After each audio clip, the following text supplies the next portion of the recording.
All right, good afternoon and welcome to my YouTube channel. मेरा नाम है मेघना एंड आज हम लोग बात करने वाले हैं अबाउट जनरल हेल्थ। बहुत सारे लोगों को कुछ मिसकंसेप्शंस होते हैं हेल्थ के बारे में। काफी सारे लोग ऐसे होते हैं जो जिनको शुगर और बीपी वगैरह सब उनका टैबलेट लेके कंट्रोल में होता है और उसको वो हेल्दी होना कहते हैं।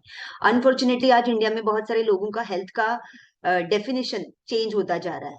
सो today we are going to break some myths, some myths and आपके साथ कुछ चीजें शेयर करूंगी। कौन है हेल्दी और आप हम अपने आप को हेल्दी कब कहेंगे? अगर हम लोग मेडिसिन लेके हेल्दी रहते हैं तो अब क्या हम अपने आप को सच में हेल्दी कह सकते हैं? That is what main question is. And अगर आप ऐसे व्यक्ति हैं जो मेडिसिन के साथ नहीं जीना चाहते हैं, you want to live a life medicine free, तो डेफिनेटली ये सेशन आपके लिए है। बिकॉज जब हम लोग पैदा हुए थे तो हमें हमारा sugar and BP normal normal रखने के लिए किसी दवाई की जरूरत नहीं पड़ती थी, हमारी बॉडी को वो करना आता है। It's just that we did few things over a period of time, हमारी आदतें बदलती गई और जिसकी वजह से there are lot of people जो अभी मेडिसिन डिपेंडेंट लाइफ जी रहे हैं। एनीवेज, आज का टॉपिक हमारा मेडिसिन नहीं है, आज का topic is about general health. तो आगे बढ़ते हैं। बहुत सारे लोगों को इग्नोरेंस होता है न्यूट्रिशन के बारे में एंड वो बहुत ज्यादा फिटनेस फ्रीक होते हैं, यानी कि बहुत ज्यादा जिम पे और वर्कआउट पे ध्यान देते हैं और 1 घंटा 1.5 घंटा 2 घंटा जिम में ऐसा दबा के वर्कआउट करते हैं और उसके बाद ऐसा लगने लगता है उन्हें कि अभी तो मैंने बहुत पसीना बहाया, now I deserve a reward और I deserve to eat whatever I want, या फिर my body now knows how to digest anything and everything. तो वो बिलीव करते हैं कि कुछ भी खाओ और जिम में जाके उसको पचाओ, डाइजेस्ट करो। Yes, you can do that also, लेकिन उसी फूड का लॉन्ग टर्म में क्या साइड इफेक्ट होगा, ये इसके ऊपर बहुत सारे लोग ध्यान नहीं देते। And that is why you will see lot of people in India उनके लेट 30s में, अर्ली 40s में आज हार्ट अटैक और हार्ट रिलेटेड बीमारियों से जूझ रहे हैं। And it is not a very good scenario. और इसका कारण सिर्फ फूड या सिर्फ लैक ऑफ एक्सरसाइज या सिर्फ स्ट्रेस नहीं है। ये सबका डेडली कॉम्बिनेशन हो जाता है किसी किसी की लाइफ में, and that is when it happens. And you must have heard many people जो जिम में वर्कआउट करते करते या वर्कआउट करने के बाद immediately they had heart attack and they lost their lives. So ऐसा बिल्कुल नहीं है कि अभी आपको जिम में जाना बंद करना है, we are not saying that. I am just saying that balance सीखना है किसी भी चीज का। वो मराठी में हमारे यहाँ पे मराठी में ऐसे कहावत है, अति तिथे माती। मतलब जिस चीज को आप एक्सट्रीम करोगे, मॉडरेशन से ज्यादा करोगे, तो उसका ऑब्वियसली आपको क्या कहते हैं, एडवर्स इफेक्ट्स मिलेंगे। एक्सरसाइज बैलेंस में करो, न्यूट्रिशन बैलेंस में करो। ये मत सोचो कि अभी मैंने इतना दबा के एक्सरसाइज कर लिया तो अभी मैं जितना चाहे जंक फूड खा सकता हूँ, तो उसको भी बैलेंस में रखो। तो balancing everything will help you in leading a you know normal life style. Everybody wants to be fit, कोई चूज नहीं करता अनहेल्दी रहना। इट्स जस्ट दैट उस दिशा में मूव करने के लिए कुछ स्टेप्स लेने पड़ते हैं। And there are many people जो शायद से वो स्टेप्स लेने के लिए मुहूर्त ढूंढते रहते हैं। जैसे अभी कुछ लोग मुहूर्त ढूंढ रहे होंगे कि हाँ, 1 जनवरी से अब मैं करूंगा या अगले साल से जनवरी से मैं करूंगा, 2023 will be my year. Why you have to wait till 2023? Why not now? Why not the next moment? आज के सेशन में हम लोग थोड़ा सा आपको पुश करने की कोशिश करेंगे कि why you should take the decision now, because ये जो बीच के 12 दिन है, ये 12 दिन में कुछ हो गया तो you don't want to take chance. So अगर आपको जानना है कि आपको कहाँ कितना ध्यान देना चाहिए, तो आपका 20% जो फोकस है ना, वो एक्सरसाइज पे डालिए और बाकी 80% फोकस आपका life style improvement, habit improvement, replacing your bad habits with good habits, nutrition intake, इन सब चीजों के ऊपर आपका 80% फोकस, 80% अटेंशन होना चाहिए। ये बहुत इंपॉर्टेंट है।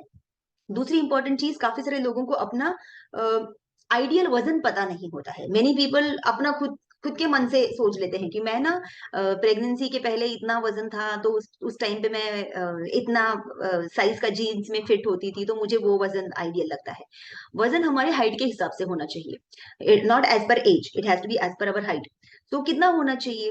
यूजुअली पुरुषों का जितना हाइट होता है सेंटीमीटर में, आप if you are a man, आपका हाइट कैलकुलेट कीजिए सेंटीमीटर में, उसमें से 100 माइनस कीजिए, वो जो आंकड़ा आएगा वो आपका आइडियल वजन है।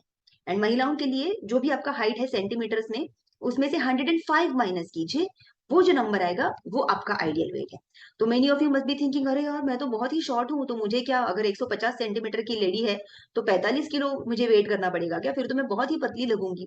That is exactly what we are trying to teach you, कि सिर्फ वजन पे ध्यान नहीं देना है, आपको बॉडी कॉम्पोजिशन पे भी ध्यान देना है। और अगर आप बॉडी कॉम्पोजिशन पे अगर ध्यान देना है तो आपको बहुत सोच समझ के मतलब ध्यान देना पड़ेगा कि आपकी प्लेट का कॉम्पोजिशन क्या है।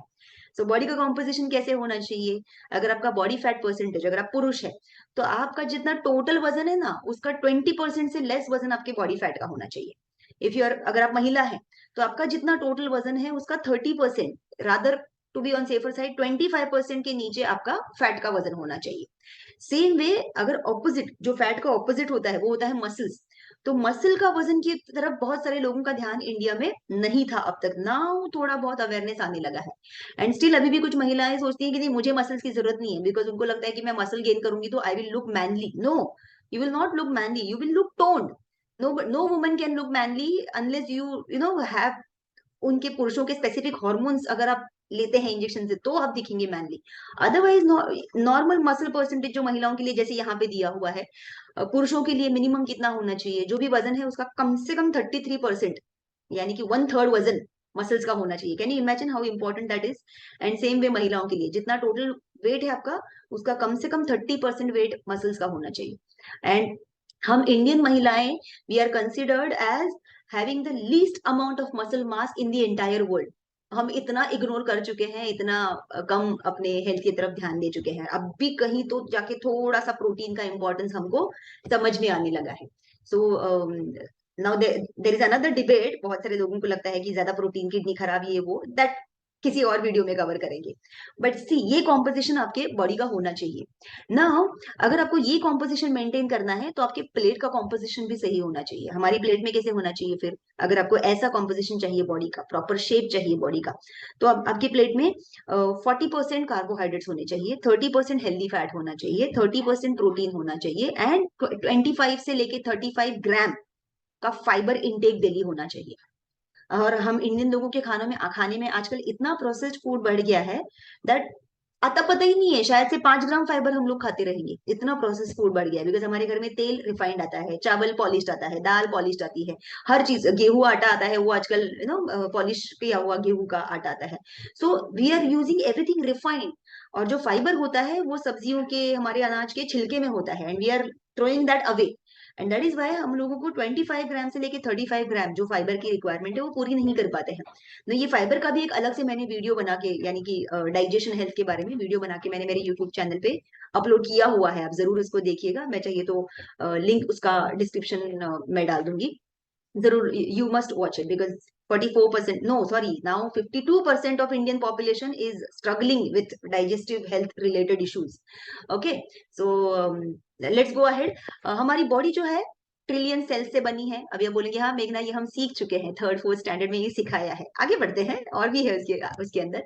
सो our body is made up of trillions of cells, and ये ट्रिलियंस ऑफ सेल्स को भूख लगती है, इसीलिए हमें खाना खाना होता है। भूख हमारे पेट को नहीं लगती, पेट सिर्फ एक बोल है या एक मिक्सर है जहां पे आपका फूड जाता है और उसको चर्निंग किया जाता है, उसका पेस्ट बनाया जाता है और फिर उसको आगे मूव किया जाता है उसके अंदर का न्यूट्रिशन एक्सट्रैक्ट करने के लिए। सो हम पेट भरने के लिए खाना नहीं खाते, हम खाना इसलिए खाते हैं क्योंकि हमारी सेल्स हमारे ब्रेन को सिग्नल देती है कि भाई हमारा खाना दो। नो, सेल्स का खाना चपाती, सब्जी, दाल राइस, सैलड, ऑमलेट, चिकन, ये नहीं है। सेल्स का खाना है उसके अंदर का vitamin, minerals, proteins, fibres, phyto nutrients, ये हमारी बॉडी की रिक्वायरमेंट है। तो टू बी प्रिसाइज हमारी बॉडी को एवरीडे बेसिस पे 114 डिफरेंट डिफरेंट न्यूट्रिएंट्स की जरूरत होती है, 114 पोषक तत्व। कैन यू इमेजिन नाउ, अगर हम 114 पोषक तत्व हमारे घर के खाने में से खाने जाएंगे तो आपको पता है कि हमको कितना कैलोरीज का खाना खाना पड़ेगा। I cover that in upcoming slides. लेकिन ये 114 पोषक तत्व हमारी बॉडी को नहीं मिल रहे हैं, इसकी वजह से क्या हो रहा है पहले तो वो देखिए। फर्स्ट ऑफ ऑल तो बॉडी में इम्बैलेंस हो जाता है क्योंकि हमको ये बैलेंस मात्रा में नहीं मिल रहे ना। आपको और हमको ये 114 न्यूट्रिएंट्स के नाम भी नहीं पता है, मुझे भी नहीं पता है, I am not a scientist. तो ये 114 न्यूट्रिएंट्स, कई बार कुछ न्यूट्रिएंट्स हमको ग्राम्स में चाहिए होते हैं, जैसे मैंने फाइबर की बात की, 25 से 35 ग्राम फाइबर हमको चाहिए। लेकिन कुछ न्यूट्रिएंट्स ऐसे होते हैं जो माइक्रो न्यूट्रिएंट्स होते हैं और हमको वो लिटरली मिलीग्राम्स में चाहिए होते हैं। वी डोंट नो कि वो मिलीग्राम वाला न्यूट्रिएंट मुझे ना मिलने के कारण मुझे कौन सी एलर्जी हो सकती है। इसलिए आप देखेंगे बहुत सारे लोगों को ना तरह तरह की चीजों की एलर्जी होती है और उनको पता ही नहीं होता है कि एलर्जी का कारण क्या है। किसी छोटे से न्यूट्रिएंट की कमी के कारण बहुत सारे लोगों को ऐसा फ्रीक्वेंटली हेडेक होता रहता है, फ्रीक्वेंटली सर्दी जुकाम होता रहता है, किसी को डस्ट की एलर्जी होती है, किसी को अगरबत्ती की एलर्जी होती है, किसी को तरह तरह के परफ्यूम्स की एलर्जी होती है, एंड देन अगर वो उन्होंने सूंघ लिया तो उनको सर्दी जुकाम होने लगता है। या फिर बहुत सारे लोगों को ये जो क्या कहते हैं, फ्रीक्वेंटली हेडेक होने लगता है। ये कोई बीमारी नहीं है, कोई ना कोई छोटे से न्यूट्रिएंट की कमी उनकी बॉडी में हो रही है ना। ये कमी कैसे पता करेंगे आप? If you want to find out कि मुझे एग्जैक्टली exactly कौन सी न्यूट्रिएंट की कमी है, तो उसके लिए आपको कुछ बहुत ही एक्सपेंसिव ब्लड टेस्ट करने पड़ेंगे। इसलिए आप देखेंगे अगर आप ऐसी छोटी छोटी चीजें लेके डॉक्टर के पास जाएंगे ना, तो डॉक्टर आपको महंगे ब्लड टेस्ट नहीं लिख के देंगे, क्योंकि अगर उन्होंने ब्लड टेस्ट लिख के दिया आपको जो 8-10 हजार का है, तो आप वापस जाओगे ही नहीं उस डॉक्टर के पास, है कि नहीं? कौन जाएगा? मैं तो नहीं जाऊंगी। अरे 8-10 हजार का ब्लड टेस्ट लिख के दिया है, इसके बाद पता नहीं जो दवाई लिख के देगा वो कितनी महंगी होगी, right? So many people don't do that. So doctors are very smart, उनको पता है कि कोई ना कोई तो कमी है इसकी बॉडी में, चलो इसको मल्टीविटामिन बोल देते हैं। दे सजेस्ट अस टू या तो मल्टीविटामिन लिख के देते हैं, या तो टॉनिक दे देते हैं, या फिर लिख के देते हैं फ्रूट्स खाओ, सब्जियां खाओ, है ना, आपके खाने में सिर्फ न्यूट्रिशन की कमी है। एंड हम लोगों को ऐसा लगता है कि ठीक है ना, सभी के शरीर में ये कमी हो रही है, तो मुझे कौन सा, उसके लिए कुछ स्पेशल करने की जरूरत नहीं है। और क्योंकि कोई भी कुछ नहीं करता है, इसके लिए आप देखेंगे हमारे आसपास इतने सारे लोग हैं जिनको ऐसा कफ कोल्ड, सीजन चेंज हो गया, वायरल फीवर, ये बहुत कॉमन हो गया है। And now most of the people have accepted it as a norm. ये नॉर्म नहीं होना चाहिए, it should not be a normal thing. तो अगर आप आपके शरीर में ये वाइटामिन, ये न्यूट्रिएंट्स रेगुलरली डालते रहेंगे, तो you will have a lifestyle like me and my family are enjoying. We don't fall sick. हमको ऐसा सीजन चेंज होने पे सर्दी जुकाम वगैरह कुछ नहीं होता है, जबकि मुझे बचपन में हुआ करता था। Before I made these changes, 15-16-17 साल पहले, उसके पहले मेरी इम्यूनिटी बहुत खराब हुआ करती थी। I made few changes and I want to teach these changes to people. That is why I am sharing these videos. So आपको आपके माइक्रो न्यूट्रिएंट और मैक्रो न्यूट्रिएंट्स जो भी है न्यूट्रिशन की इनटेक को बिल्कुल कॉम्प्रोमाइज नहीं करना है ना। ये सब हमारे खाने में पहले आता था, और क्योंकि ये नहीं आता आजकल, ये मैं आपको थोड़ी देर पहले बता रही थी, if you can see this slide carefully, आपके शरीर में इस तरह का आपका प्लेट का कॉम्पोजिशन ऐसा होना चाहिए: 40% carbs, 30% fats, 30% protein, vitamin, minerals, fibre, and also rest of the things, phytonutrients है, ओमेगा 3 है, रेस्ट है, पानी है, एक्सरसाइज है, everything combined. This will be a balance lifestyle. Now अगर आप ये सारी चीजें करने लगेंगे, तो definitely over a period of से 6 months, 1 year down the line, you will see amazing changes in your health. लेकिन बहुत सारे लोगों के पास ये पेशेंस नहीं होता है, पहले तो शुरू करने का मोटिवेशन नहीं होता है। कुछ लोग शुरू कर भी लेते हैं, आप देखेंगे 1 जनवरी को बहुत सारे लोग ऐसा है ना, ठान लेते हैं कि इस बार, अब की बार मेरे हेल्थ पे मेरा कंट्रोल। सो लेकिन शुरुआत करते हैं मोटिवेशन के साथ, टिकते नहीं है, कंटिन्यू नहीं कर पाते, बीच में किसी की शादी आ गई, कोई बीमार पड़ गया, तो ये अपना छोड़ देते हैं बाजू में, and they get busy with those things. So unfortunately उनके पास कोई कम्युनिटी सपोर्ट नहीं होता। So I decided I will start a community support for the people who would like to make some changes. So we have started our online community support for such people, and if you are interested, you can definitely connect with me to know more about it. ये सारी चीजें हम आपसे करवा के लेते हैं। जैसे बच्चे जब घर पे पढ़ाई नहीं करते हैं, तो पेरेंट्स क्या करते हैं, उनको ट्यूशन भेज देते हैं, है ना। हम हमारे बच्चों को 2 साल ऑनलाइन घर में स्कूल चल रहा था, हमने देखा क्या किया बच्चों ने। We want our kids to go to school because वो वहां पे उसको सीरियसली लेते हैं। Same way, if you want to make serious changes in your health, you need a coach, you need a community support, you need a school जहां पे आपसे ये चीजें करवा के ली जाए।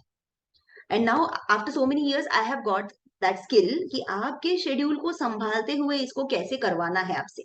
ऐसा नहीं है कि आपने बस एक बार ठान लिया कि मुझे अपनी सेहत इंप्रूव करनी है, तो जो भूल जाओ अपना मीटिंग, भूल जाओ अपना boss, forget everything and you focus on this. ऐसा नहीं होगा। We will try to balance it along and we will teach you, ताकि आप इसको आगे भी कंटिन्यू कर पाए। Once you know start on your own, आप इसको आगे अपने आप से कंटिन्यू कर पाए। नॉट ओनली दैट, आप अपने आसपास के लोगों को इंस्पायर करें अपनी इस नए डिसिप्लिन, नए हैबिट्स एंड नए रिफॉर्म्ड यू से। Okay, so this is how your plate should look. जब नहीं मिलता है तो आई ऑलरेडी टोल्ड यू, हमारी डेफिशिएंसीज की वजह से हमें इम्यूनिटी लो होती है। बहुत सारे लोगों को तो कुछ प्रॉब्लम नहीं होती, सिर्फ एनर्जी की प्रॉब्लम होती है कि यार दोपहर को खाना खाया नहीं कि नींद आने लगती है। And lot of people face problems like क्या कहते हैं, एनर्जी नहीं है शाम को, कंसंट्रेशन नहीं कर पा रहे मीटिंग्स में, एंड उनको पावर नैप की जरूरत है, लेकिन दे ड्रैग देयर बॉडी कि अरे ऑफिस में तो नहीं ले सकते power nap. So these are the problems that your lot of even youngsters are facing. ऐसा नहीं है कि 50 के बाद के लोगों को ये तकलीफ हो रही है, ये 25 की उम्र के लोगों के साथ भी हो रहा है। वाई? बिकॉज उन बेचारों को तो अच्छा फूड मिला ही नहीं है। पिछले 15 20 25 सालों में जो हमारे फूड में न्यूट्रिशन का जो डिप्लीशन होता जा रहा है, and that is why lot of our youngsters are having massive deficiencies.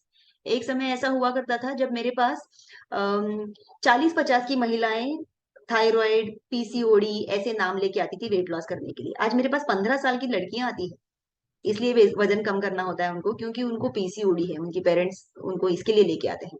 Can you imagine ये कितना ड्रास्टिकली, ये एज ग्रुप कितना ड्रॉप होता जा रहा है? It's not good, and only we can change this scenario if we educate them in the right way, and if we set a right example.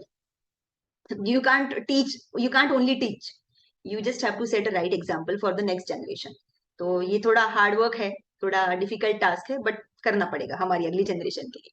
Okay, so my community support will definitely help you in that, because हम सब busy है, we all are having a very busy schedule. So हम लोग खाना, जैसे मैंने थोड़ी देर पहले शेयर किया, कि हम लोग खाना इसलिए खाते हैं क्योंकि हमें ऐसा लगता है कि भूख लगी है, पेट भरने के लिए खाना है, लेकिन एक्चुअली हमें न्यूट्रिशन लेना चाहिए हमारे खाने के थ्रू, जो हमें हेल्दी रखे। So to learn more about this in detail, I'm going to, of course, have more information videos. Stay connected, keep coming back to these channels, and आप comments में डाल सकते हैं कि आपको किस चीज के बारे में जानना है, तो I can make videos about that, or of course you can connect to me on personal basis.